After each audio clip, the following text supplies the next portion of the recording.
Hello po, magandang araw po sa inyo lahat.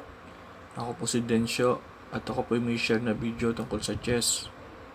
Disclaimer lang po ako po ay hindi master. Gusto ko lang po mag-share ng mga tricks para sa katulad ko ding baguhan lang din sa chess. So, ang picture po natin ngayon yung tricks behind max line attack. Sige po, simulan na natin. Simula tayo. Sensya na po ako'y walang dala. Sila po lang talaga gamit ko. At ako'y walang pambiling laptop. E4, E5, Knight F3, at kadalasan tinitira ng kalaban ay Knight C6. Okay. So, atakihin natin siya. Bishop C4. Dito, dalawang option ang titira lagi ng kalaban natin. Pwedeng Bishop C5 o kaya Knight F6. Pero dito muna tayo magpo-focus sa Knight F6.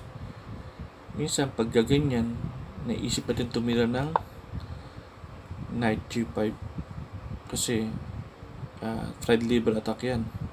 So sa mga beginner, syempre magandang atake yan. Pero minsan kasi pagka aral talaga yung kalaban mo, prepare din siya sa ganyang atake. At kung hindi ka naman prepare sa ganyang atake, talagang mauutas ka dyan.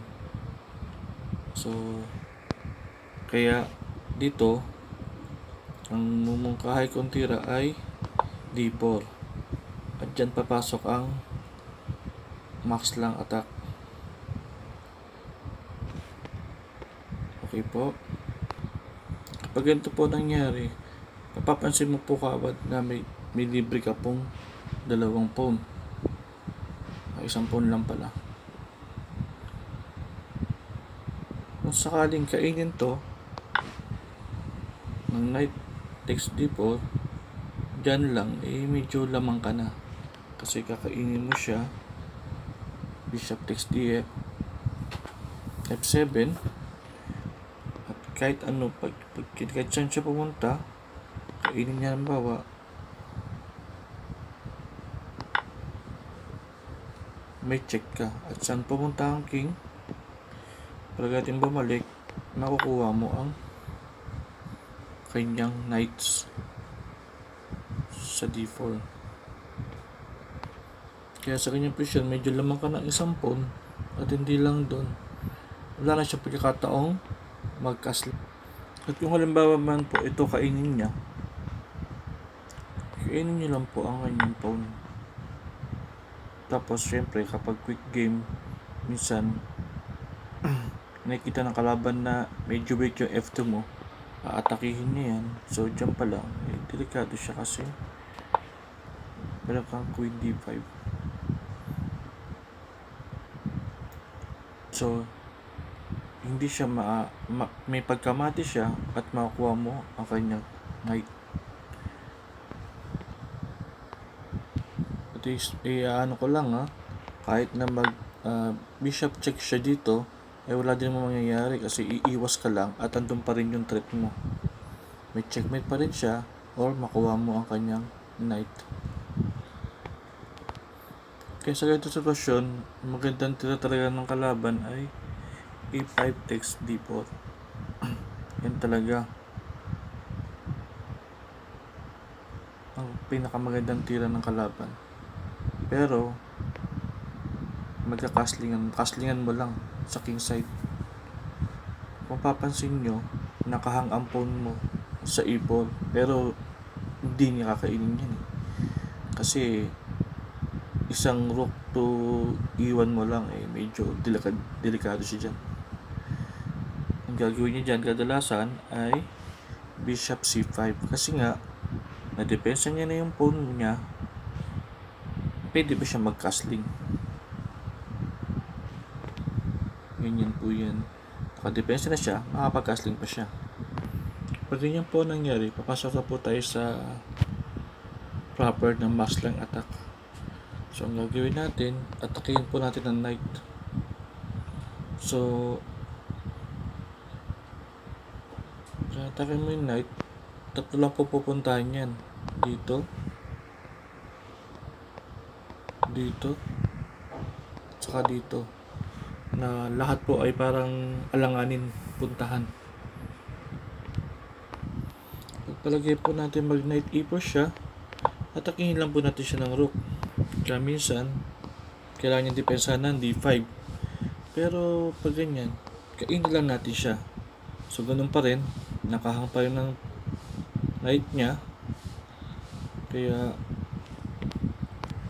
Kaya gagawin dyan, supportan ng bishop niya. Pero kainin lang natin tong c7 niya. Siyempre recapture siya, pero knight dito, lamang na tayo dyan, isang pyesa. Pa po, lamang tayo dyan isang pyesa, kaya hindi pwede. So break natin. Hindi pwede yun. Kaya natin itong F5 naman. Nga mukhang mas matibay ang depensa ng F5. Pero try natin. Kainin natin ulit. Kainin niya. At knight dito. Pero medyo mahirap pa rin para sa kanya kasi hindi siya makakapag-castling dun. No? Kaya minsan ginagawa niya, haharangan niya. Parang walang open check. E pagka ganyan, diretso mo lang atake mo, kainin mo yung knight niya, kainin niya, kainin mo ng rook mo, haatake niya ng kalaban. At mapapansin mo na okay pa rin ang kalaban, di ba? May atake pa rin siya sa rook mo. Tapos pwede pa siya mag-castling sa queen side. Pero ito ang pinaka-tricks dyan, ang winning blow, knight to g5. Kasi kapag palagay mo mag-castling siya, check mo siya. So dyan medyo lamang ka lang ng konti sa exchange ng pesa. Kasi kakainin niya yan at kainin mo din ng kabayo. So pork mo ang queen sa rook niya, medyo lamang ka ng palitan ng pyesa. Kung sakali naman kainin itong rook, medyo may pagkamati siya dyan. Kita nyo ba?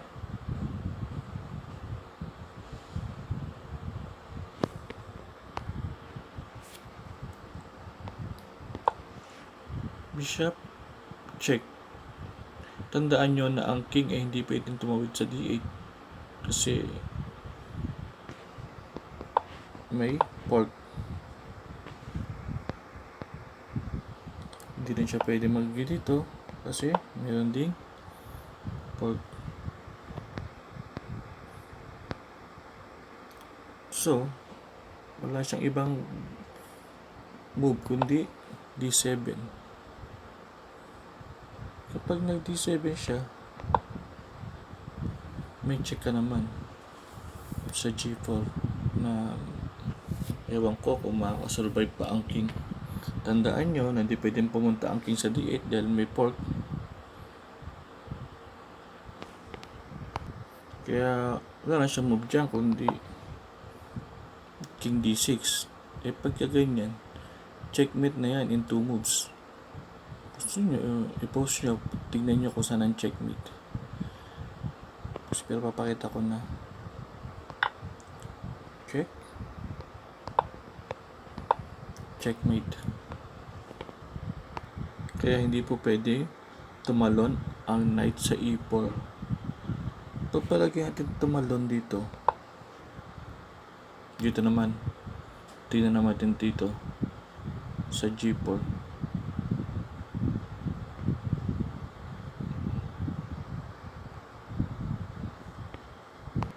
Siyempre, atakin niya ating e5. Depensa lang natin ang bishop. Kapag palagay mo mag-castling siya, malayo na siya mag-castling. Takbuhin lang natin ang kabayo. Diyan pa lang medyo wala siyang ibang tira kundi h6. At pag nangyari yan, syempre kain natin. Pag kinain niyan, medyo lamang ka na kasi pangit na ang constructor niya sa castling niya. Pwede mong isolitira to para atake na talaga. Kaya dito papansin nyo, mas pangit man kung babalik ang knight, diba? Sayang ang tempo. Kaya minsan titira ng kalaban ay d5. Yan, counter attack siya. Mag-counter attack siya. Kapag ganyan ginawa ng kalaban, kain na ba yung kabayo niya? Kakain din siya. Tapos bigyan mo siya ng check. So wala siyang pangharang. Hindi siya pwede magharang ng queen o ng bishop na dark o ng knight kasi kakainin mo lang. Kaya wala siya ibang pangharang kundi bishop sa e6. Kapag hinarang niya yan, atakihin mo lang ng kabayo. Knight g5. Atakihin mo kanyang bishop. So papansin na kalaban mo, medyo bitin na yung f6 pawn mo, diba? Pero papakita ko sa inyo ang mga tricks behind yan. So kung kabawa, kainin niya ng queen, so kainin mo yung bishop niya. Ang pang pwede nila pambawi dyan ay kainin lang niya ng pawn. Siyempre hindi naman pwedeng kainin ng queen kasi harang yung rook niya, tagos siya ng king. So pawn, kahit kaya niya pawn, dyan pa lang lamang ka na kasi may check ka dito sa h5. Na kahit ano man ang ipangharang na dyan, makuha mo ang kahit saan siya gumula dyan, anong pangharang niya. Pagpalagay mo dito, pagpalagay mo harang yan, makuha mo ang bishop niya. Kaya dyan, maliwanag na lamang ka ng isang pyesa. Pagpalagay naman natin, ang kumain naman itong pawn na isa, pares lang ang istorya. Pares lang. Kain pa ng bishop, siyempre kainin niya. Yun pa rin, no? May check ka pa rin. May threat pa rin yung bishop niya. Galaw siya dyan. Check. Naman ka pa din ng isang pyesa. O pagpalagay natin mag queen d7 siya. Meron may depensa yung kanyang f7 na pawn. Ganun pa rin. Kainin mo pa rin yung bishop. Kainin niya pa rin kasi hindi pwedeng queen na pangkain niya. Pares pa rin. Kahit anong gawin niya, kuha at kukuha mo pa rin to. Nakuha pa rin yung bishop niya. So, 3 move na yung nasubukan natin. So, may ilang move pa ba? Pagpalagay naman natin tong castling. Diba? Pag nag-castling siya, kainin mo lang. So, atake mo yung rook niya. Kung hindi niya pwedeng kainin kasi ang G7. Pag kinain niya, ano sa tingin mo?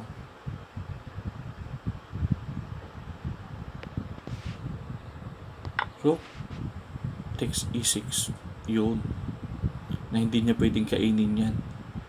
Dahil dyan pa lang lamang ka na sa pyesa. Dahil kapag kinain niya yan, yun. Kita nyo, 4 yan. 4, queen, rook, king, bishop. Yan ang magandang pork. Kuha lahat. Kaya po hindi po basta-basta pwedeng kainin ng king yung G7 nyo. Pagpalagay mo umiwas na ang rook, dyan po ay wala na. Kasi meron kang queen h5 na parang hirap na iligtas. Kasi kahit tulungan pa yan ng bishop, May mati pa rin dyan, di ba po? So maliwanag na yung casting ay hindi rin po pwede. So ilang tira pa pwede natin subukan. Yung Queen D6 at Queen D5 na lang pwede pa nating itira. Pagkatan ng Queen D6. Pag Queen D6, atakihin mo lang ng knight mo. Atake mo yung Queen, atake mo yung Bishop. Kapag nagpunta ang Queen sa F8, kainin mo lang.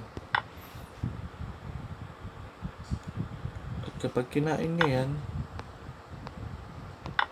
lamang ka na ng isang pyesa. Di ba?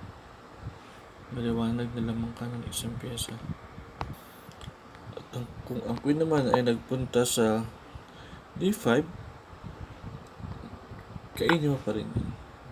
At tandaan mo, hindi na maaaring gumalaw ang rook. Kasi kung sakaling gumalaw siya, ayun na naman ng pork ko.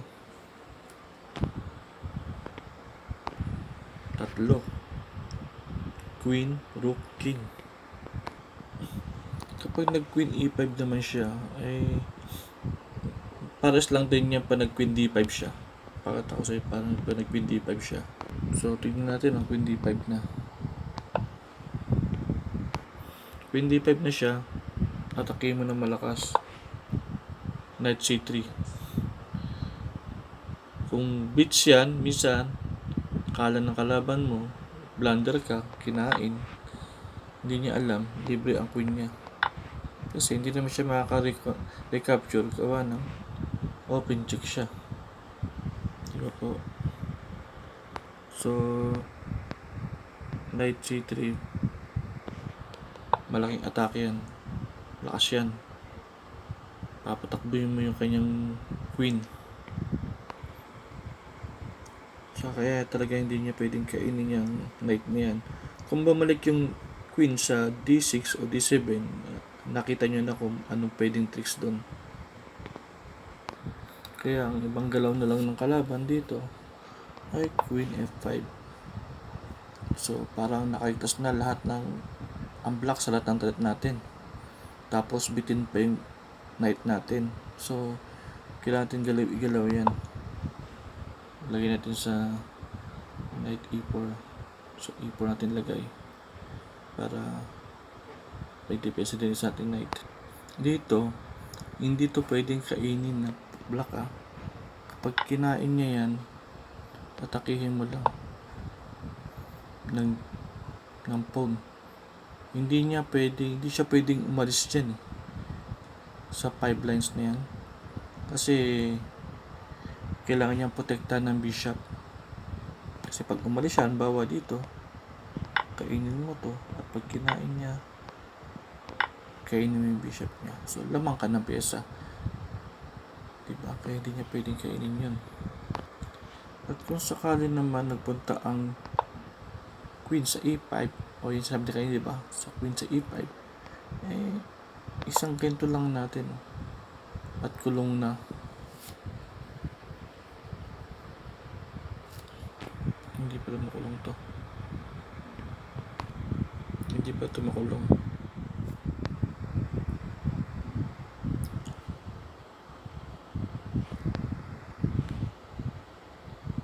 Dito pala, kapag kinain niya to, tinatake mo yan pala. Hindi siya pwedeng pumunta dito kasi isang gano'n lang natin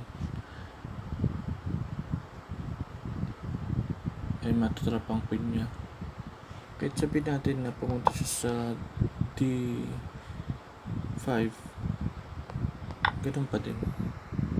Pag natin at matatrap ang kanyang Queen. Kaya ang talagang ano dito ng kalaban ay ang castling sa Queen side. At kung titignan mo ang posisyon, parang wala na tayong tricks. Nakasurvive na siya sa lahat ng ating threat. Pero pwede pa natin siyang atakihin ng G4. Yan. So, atake natin ang Queen niya. Pag bumalik siya dito, alam nyo na kung anong pwede mangyari dyan. Nakita na natin yan. So, parang binigay mo yung pawn mo, di ba? At kainin niya yan. Queen to queen. Yun. May tricks pa rin. Hindi lang sa na-fork mo yung dalawang rook niya, bitin pa ang kanyang bishop. Ang isa pang pwedeng i-move dito ng kalaban ay ang Queen D5. Yan. Pagka Queen D5, kainin mo na to. G7. Yan yung tamang time na para kainin yan. Siyempre, iwas ang rook. At atake mo ng knight sa F6. Pag siya ulit. Queen and rook. So, magalaw pa ang queen.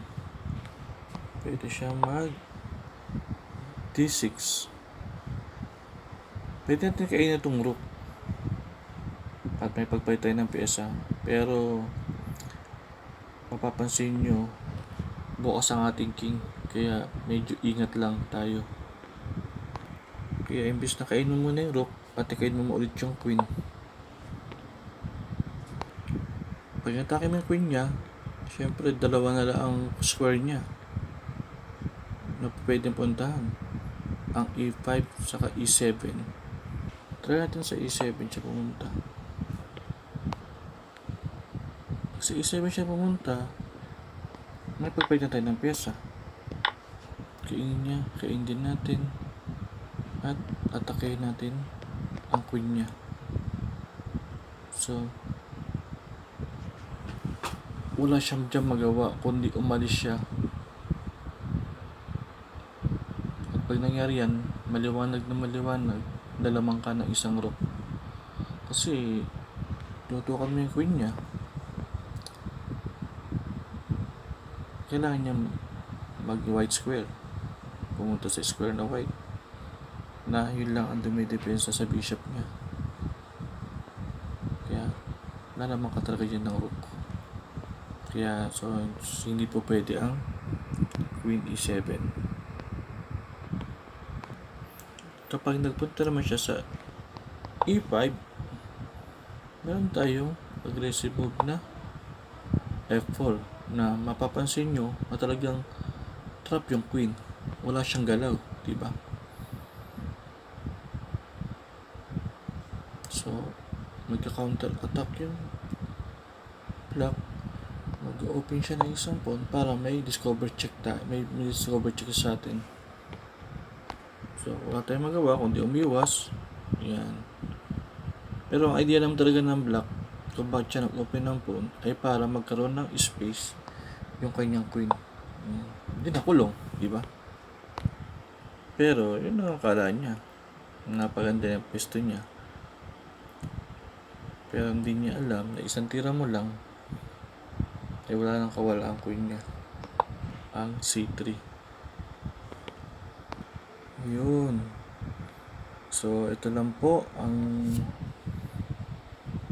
pwede ko i-share sa inyo, mga kapwa kong baguhan din sa chess, katulad ko, mga tricks behind the max-line attack. Maraming salamat po sa pakikinig at pasensya na po kung hindi po maliwanag o malinaw sinasabi ko, kasi nga hindi po tayo master. Sinishare ko lang po yung mga natutunan ko din para everybody happy. Maraming salamat po and God bless.